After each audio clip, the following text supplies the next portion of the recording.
It is always great to have this very passionate woman on the show when we talk about domestic violence. You blew up the show last time you came on talking about the violence going on in church. I tell you, you shocked me. Well, thank you, Michael. Good to talk to you again. So when I say what's going on in church is going on out of church and vice versa, that's real, isn't it? Michael, it is real. I was just thinking about it earlier, and it's getting more and more political, and this is a topic still they just refuse to get in and dissect and talk about. Lately, again, we just still getting victims that feel like these pastors have too much control, and these women feel like they're fearful for their lives, that they can't talk about domestic violence pertaining to in the churches, and they just refuse to get behind this great cause, domestic violence. Whether it's a big church, mega church, or small church, they do not want to talk about domestic violence because most of them are perpetrators. We're talking to Debra Nixon Bowles, a very passionate woman, founder and president of Women Called Moses Outreach Coalition. When she came on the show last time, she talked about how the domestic abuse and the violence is going on in relationships. Even within the church, they're not able to get this resolved. And why do you think that's the case in the church even? Because most of them, your deacons, your preachers, most of them are perpetrators, and they have so much control over women. And that's a form of abuse as well, having control over a woman. And they're hiding behind the pulpit. It's almost like pimps in the pulpit, pimping women, for money, power, sex, drugs, all of it. Abuse. That's why they would not get behind it. I knock on church doors all the time in Dallas, Houston, all over the place, Michael, and they just don't want to get behind this cause. They'll get What on the kind of radio cases are we and talking talk about, it. though? What kind of cases are we talking about specifically so people know what we're dealing with here? Okay, I'll give you an example. The young lady that was murdered here in Dallas by her perpetrator, well, actually it was her husband, Deanna Cook. The preachers, they have so much power. Why didn't they stand up about this young lady that wasted 11 minutes of her life on a 911 call that I-City did not take serious, and they just sweeping that under the rug? And we have leaders, these preachers, why won't they get behind that?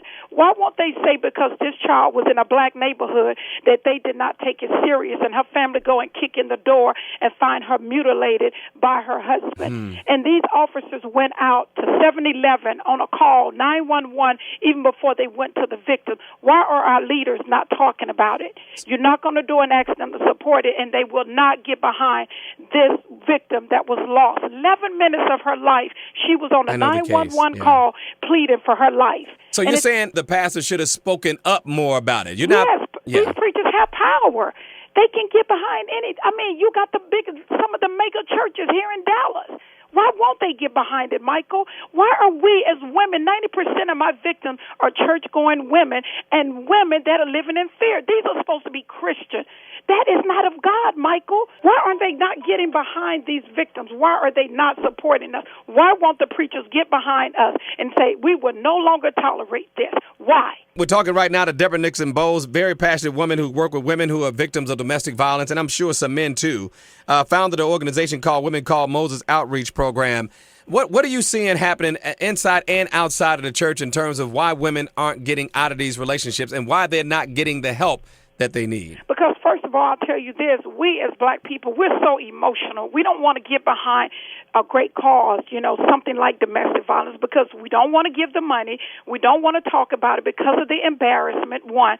Two is because, again, your preacher is a big known preacher, but you don't want to expose and tell them that, hey, Bishop so-and-so is the one that has molested me ever since I was 14 and now I'm 25 years old. We had one of the largest churches in Fort Worth, hey, he was been molesting this girl since she was 14 years old, and it's just now coming out, and she's in her 20s. What do you want to say to the women and the men right now who are victims? I want them to say, first of all, I want to say this. It's not of God, and we need to hold these leaders accountable. We need to expose the enemy behind the pulpit. It's a shame that these pastors are hiding behind God and using religion for power and a stronghold over victims of domestic violence. You tell me how many churches that are supporting domestic violence are very few, Michael. It's a very few. I'm talking from the mega to the small one, and I hope they can hear me on your station today, because it is time out. We're losing too many victims due to domestic violence. Just like, and can I say this, Michael,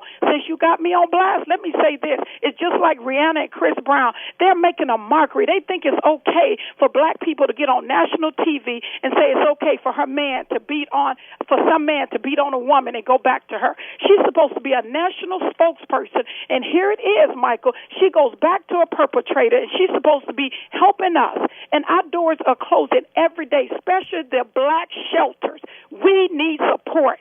We need support, Michael. Our women are living in fear. We're fearful for our lives.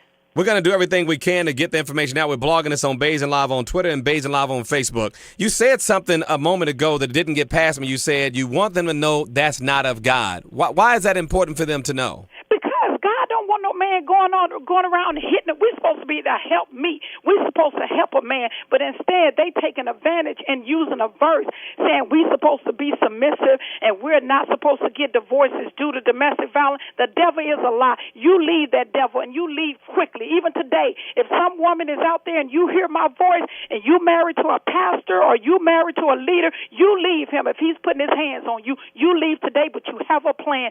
Get with National Domestic Violence Hotline. Leave today. Is it unacceptable that they are using God? It's like a pimp, man. They getting paid. Wow. It's like a pimp. You know, come on, we came from the streets. Come on, y'all recognize the spirit. That is not of God. Wow. Let's expose the devil. Let's talk about it. Get the preachers on the phone. Let's call them out, from the mega to the small ones. Let's call them out, Michael. Debra, you a mess.